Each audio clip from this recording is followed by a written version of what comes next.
I'm gonna change that.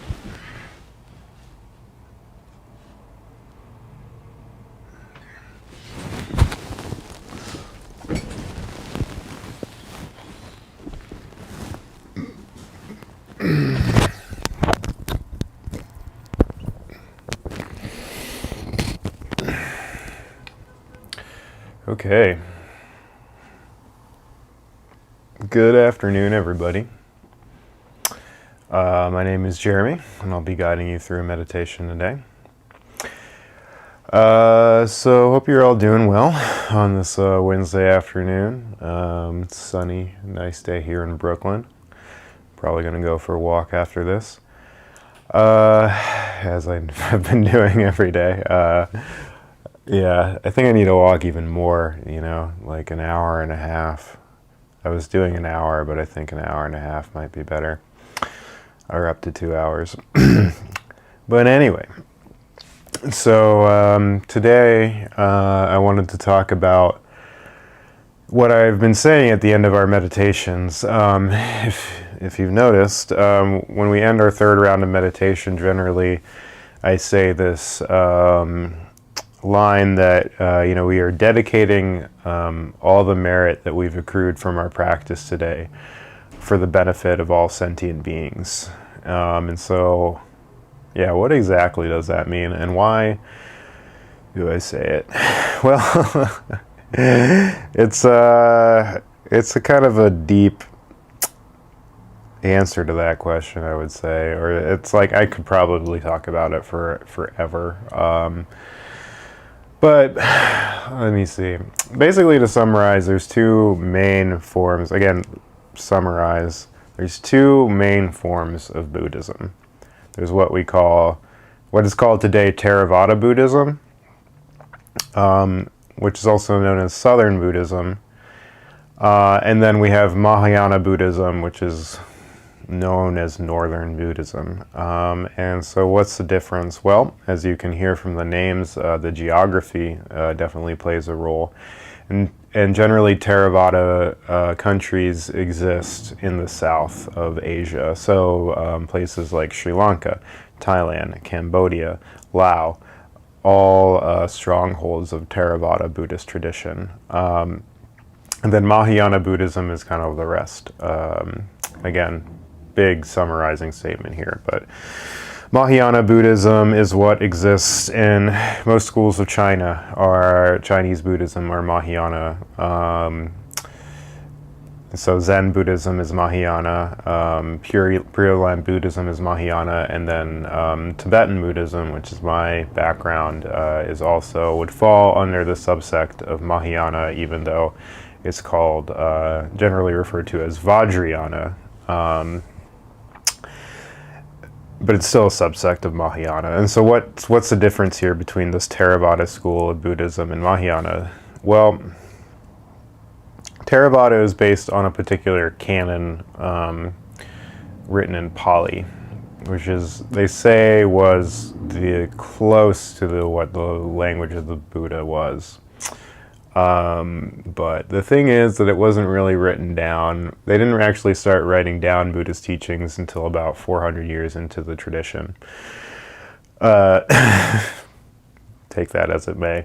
And so, yeah, so it's based off of the Pali Canon, and the basic idea here with Theravada Buddhism is basically you can only guarantee enlightenment for yourself, is the idea. So you're meditating for yourself. And Mahayana Buddhism says, no, you can actually meditate and you can become enlightened to help all other beings become enlightened. And actually, let me say this a different way. Theravada Buddhism says that you can become enlightened. Mahayana Buddhism says that you can actually become a Buddha, so that you can help all other beings become enlightened. So the motivation is a little different. And now, I don't want to sound like I'm talking down on Theravada Buddhism, because it's like, oh wow, Mahayana is save all beings, blah, blah, blah, blah. But the other side, of Mahayana will actually refer to, Mahayana means great vehicle. Maha means great, yana means vehicle. Mahayana refers, great vehicle. The Mahayana has referred to what is the Theravada school of Buddhism as Hinayana, which means lesser vehicle. So there's kind of this a little competition between the two. But the, Theravada's response to the Mahayana Buddhism, which Mahayana teachings developed later, they'd just be like, yeah, that's all fake. So that's how the Theravada gets to the Mahayana. The Mahayana is like, oh, you're only concerned about yourself. And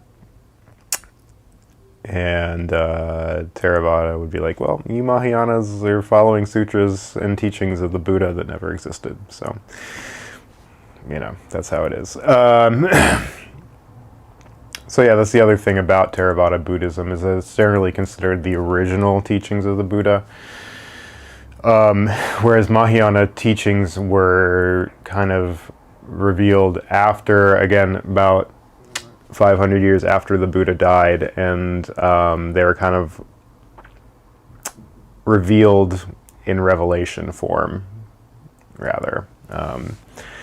So that's just a brief difference. So just to say, this is all to go to say, I'm coming from a Mahayana tradition. I'm coming from Tibetan Buddhism, which is Mahayana tradition. And the whole idea, actually the thing that you do in the Mahayana tradition is you take what is called the Bodhisattva vow. And if you're starting off in the practice, you would probably take this vow. But the idea here is that you vow to become enlightened, not for yourself, but so that you can help all other beings.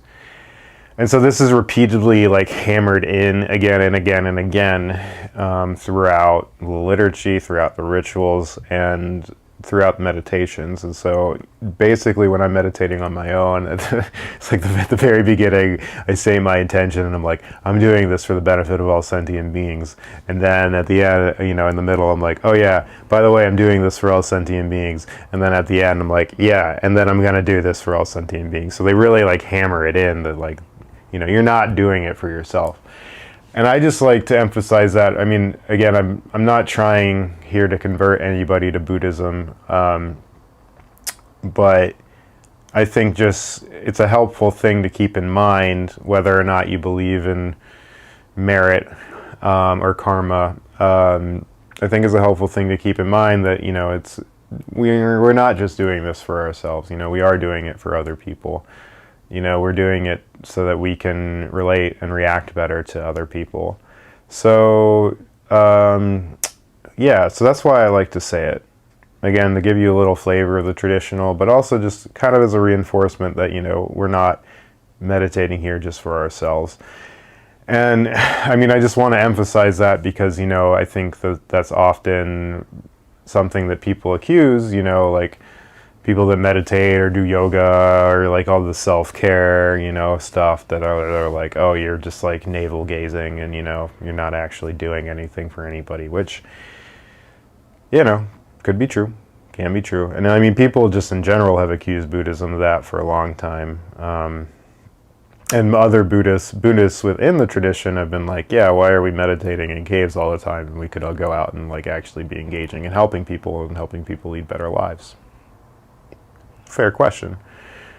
But again, so I just like to say that because A, I'm from this Mahayana Buddhist tradition, and B, I just like to remind, again, it's a nice reminder that we're not doing it just for ourselves, we're doing it so we can help all other beings. Now, the first part of that, I dedicate all the merit I've accrued. I just want to explain that. In the West, we talk about karma. Karma has been brought into our cultural lexicon, and so it's we talk about good karma, bad karma, instant karma. There's no such thing as instant karma traditionally in Buddhism. Let me just throw that out there. But you don't really say, because karma isn't really good or bad. is the thing. It's just like karma just is. Karma is the law of cause and effect, and certain causes have certain effects. So to add this kind of moral thing to the term karma with good karma and then bad karma isn't really how Buddhists talk about karma generally. Generally, they talk about when they're talking about accruing what we would call good karma, they say merit. So we have developed merit by doing a Buddhist practice. We have developed merit by meditating. And so the idea is that we take the merit, the good karma that we've accrued, and we give it away, as another act of generosity. And so, again, because we're not doing this for ourselves, we're doing this for all other people. Actually, let me rephrase that, because we are doing it for ourselves, but we're also doing it for all other people. So when you give out your merit, you're not just giving your merit to all other beings, you're giving your merit to yourself. And then I guess just one other thing about the term sentient being. So in Buddhism, they always talk about sentient beings. And sentient beings basically are all humans and all animals in the two realms that we experience. But there are 4 other realms. There are the realm of the gods, the realm of the demigods, the realm of the hungry ghosts, and the realm of hell beings. All of those are also sentient beings. We just don't see them that much, apparently. So, cool. Well, why don't we meditate? So we'll go ahead and start with our body scan meditation and move on from there. Also, again, if anybody has any questions or that come up during the meditation, feel free to leave them in the comments, and I'll answer them once we're done. Cool. All right. Here we go. So you want to take a comfortable seat. We'll be doing a body scan meditation. This should last about 10 minutes. We'll just be moving our attention from different places in our body, starting with our feet and working our way up. You can feel free to meditate with your eyes open or closed, whatever more comfortable for you. And if you're sitting in a chair, you don't have to sit cross-legged, but if you're sitting in a chair, I would just recommend, sitting with your feet firmly planted on the ground. Okay? Cool. So let's get started.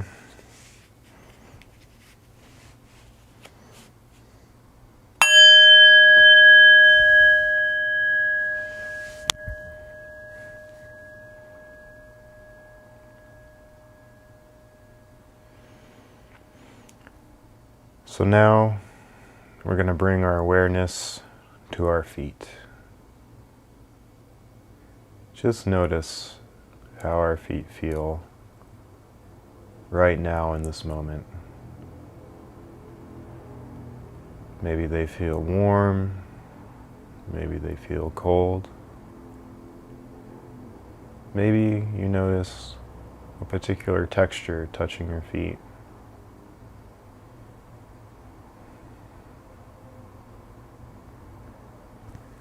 However your feet feel right now, just notice them and become aware of that part of your body.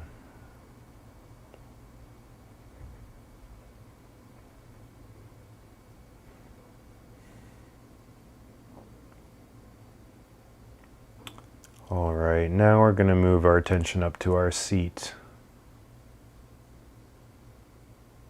where our body comes in contact with the chair or the floor.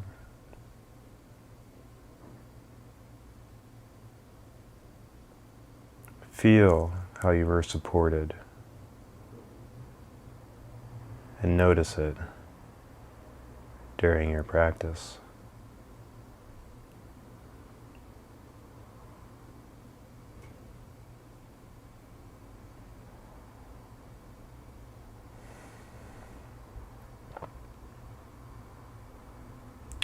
Now we're going to bring our awareness up to our heart.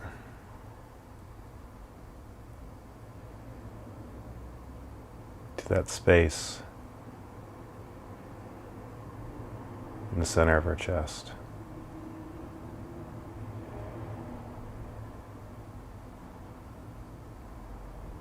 Notice how that part of our body feels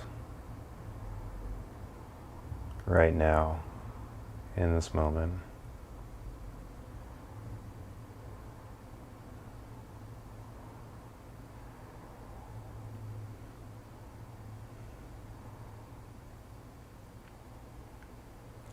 Now we'll move our attention to our shoulders, feeling this part of our body. No need to change anything about our shoulders. Just become aware of them and notice how they feel.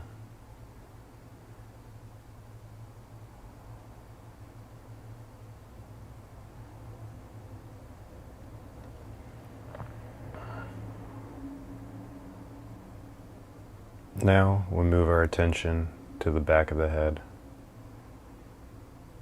feeling this part of our body we don't often think about.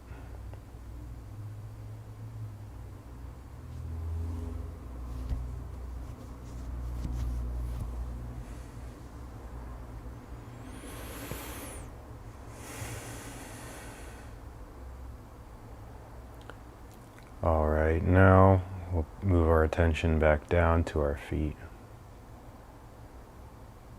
noticing the textures that are touching them.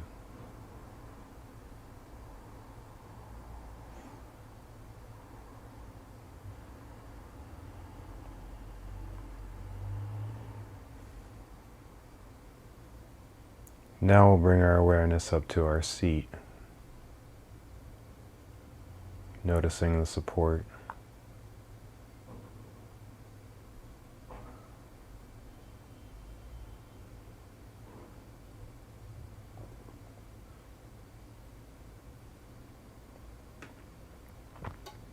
Now we'll move our attention up to our belly, noticing its subtle movements with the breath.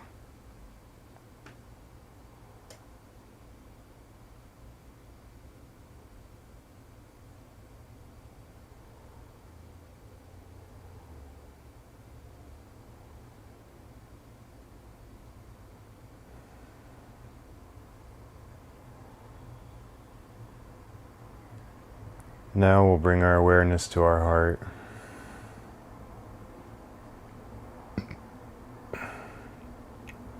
To that space in the center of our chest.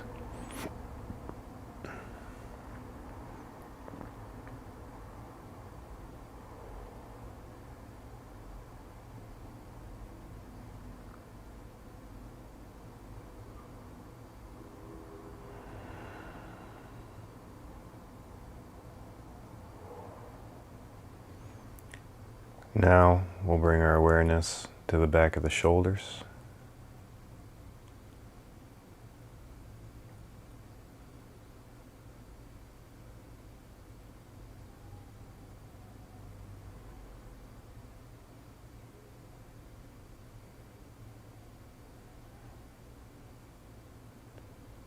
And then we'll move our awareness to the back of the head.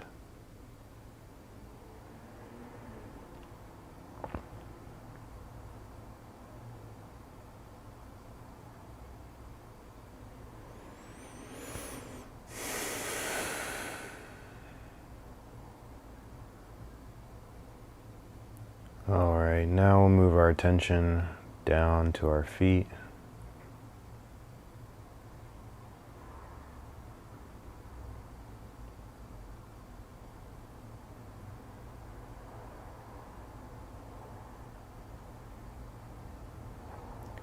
Now we'll move our attention up to our seat.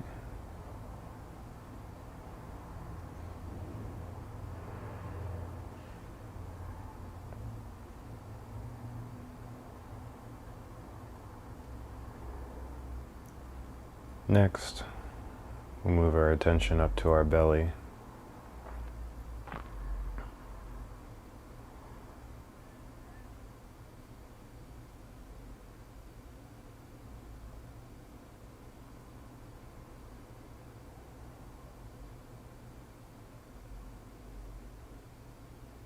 Now, we'll move our attention to our heart.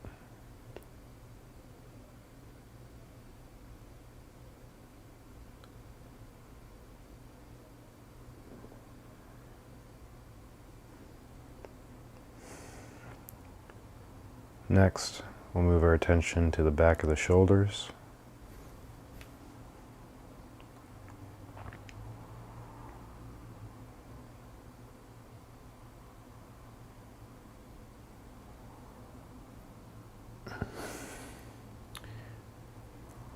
Now, we'll move our attention to the back of our head.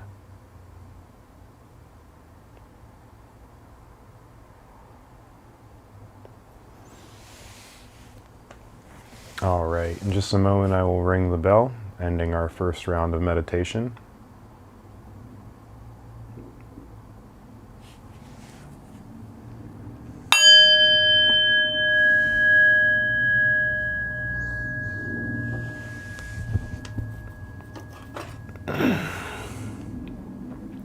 Okay, time for our break. I realized I forgot to light the incense.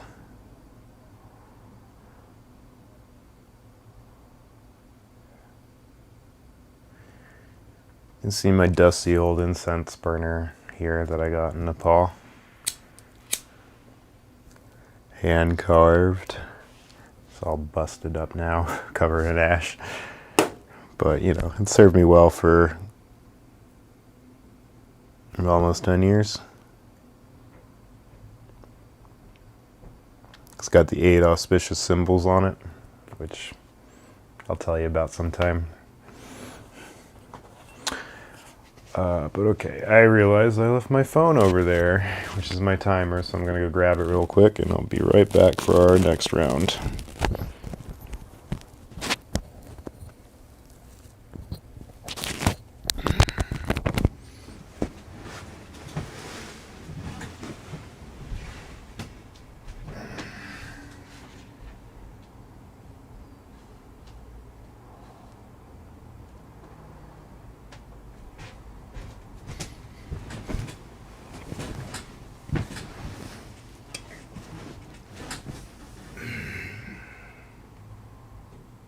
Back in the fray. All right.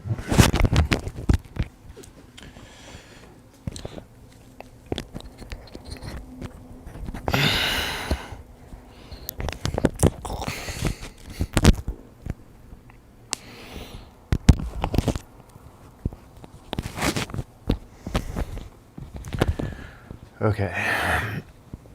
Round number 2. This time we're going to meditate for about 3 to 4 minutes. And we'll be focusing on our breath. So wherever you feel the breath strongest in your body, that is where you're going to want to place your attention. Generally, people feel it either in your chest, that's your chest, the belly, or the nostrils. So again, wherever you feel the breath strongest in your body, we're just focusing on the sensations of the breath, the physical feeling of breathing, not so much the breath itself. And then we're just going to watch the breath. There's no need to change anything about your natural breathing, just pay attention to it. And when you notice that you're no longer watching your breath, just recognize that and bring your attention back to the breath again and again and again. All right, here we go.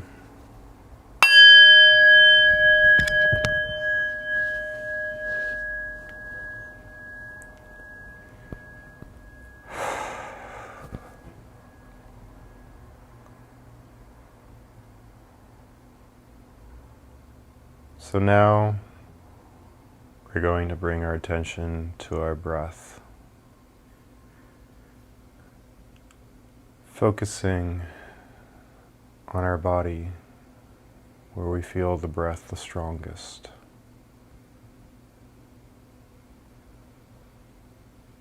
Just begin to watch the breath And notice its subtle movements.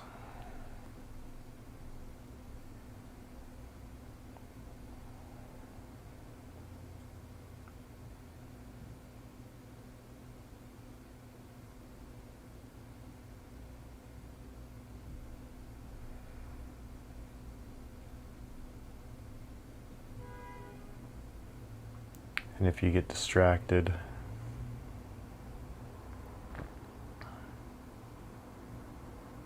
something comes up and grabs your attention, that is truly okay. Just recognize that you've been distracted. Gently bring your attention back to the breath.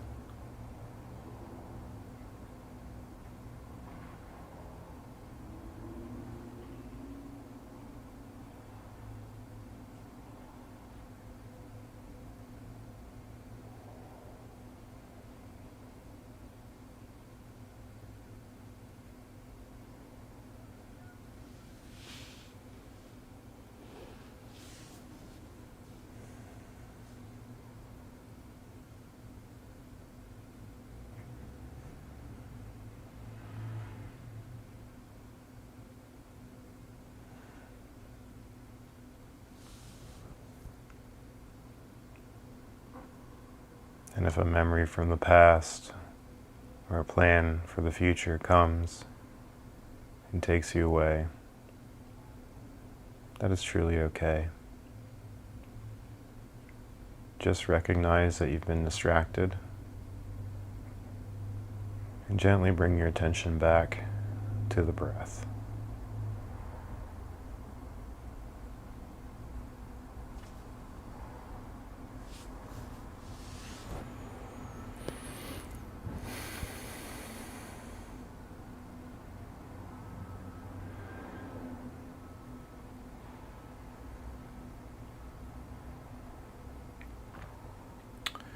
All right, in just a moment I will ring the bell, ending our second round of meditation.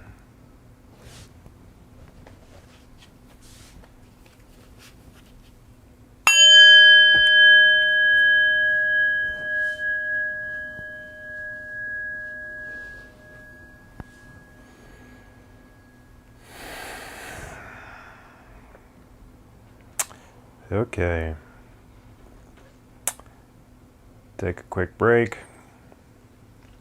See if there's a question in the comments from my mom, as always. So I'll check it out once we finish our last round of meditation. So let's do that.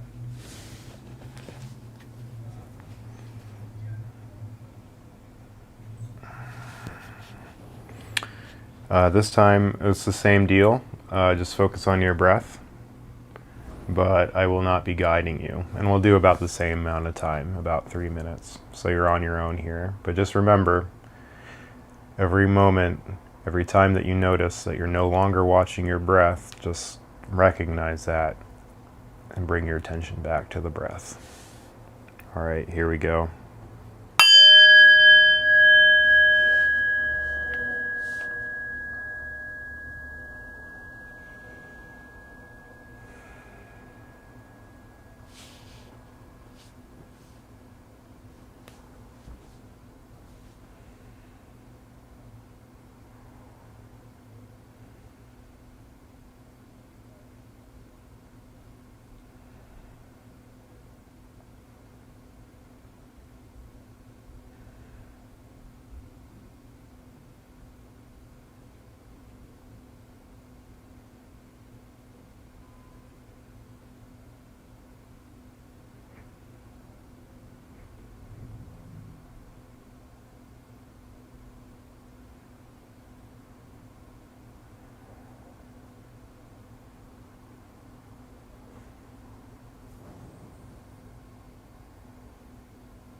Alright, in just a moment I will ring the bell, ending our last round of meditation. Once I ring the bell, I invite you to join me in a bow, dedicating all the merit we've accrued today to the benefit of all sentient beings.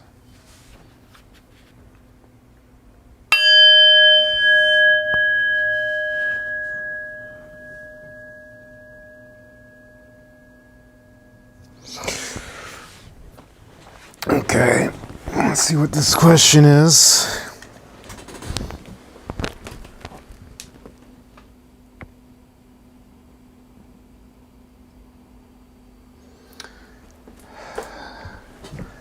So the question is, I have difficulty coming out of the relaxed state at each sound of the ringing. Any suggestions about it, or I should just slumber through?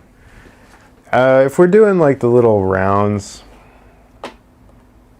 I think it's fine to just I think it's fine to just kind of slumber through it. But you should give yourself some time, during the final, after the final round to kind of get back to normal, I would say. So, yeah. But also, keep in mind, while meditation is relaxing, it's also supposed to be waking you up too. So, it could be a sign that your body needs to rest if you really are just like falling asleep or kind of getting into this relaxed state. And it also can depend on sort of your dosha, I guess you would say, or your... I can't remember what the word is in the Tibetan medicine, but and I can never remember the Ayurvedic doshas. I know there's Vata, Pitta, Kapha, or whatever. But I'm more familiar with the Tibetan medicine, which is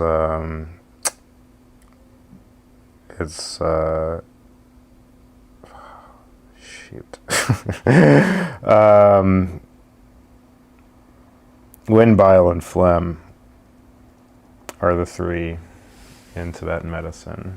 Lung, Tripa, and Beiken. And so wind, bile, phlegm. Wind is basically movement. Bile is hot, and phlegm is cold. I'm definitely a phlegm. Proud phlegm over here. Phlegm and wind are my two. And I imagine, since you are my mom, you're probably a phlegm too. And for phlegm people, it can be kind of hard to sort of change your states of mind. Like, I know for me, it takes a while for me to wake up, and it also takes me a while to fall asleep. So I think it's kind of the same with meditation. So just, if you know that about yourself, I would just basically just give yourself some time after the meditation to sort of just come back to reality. So yeah, that's what I would do.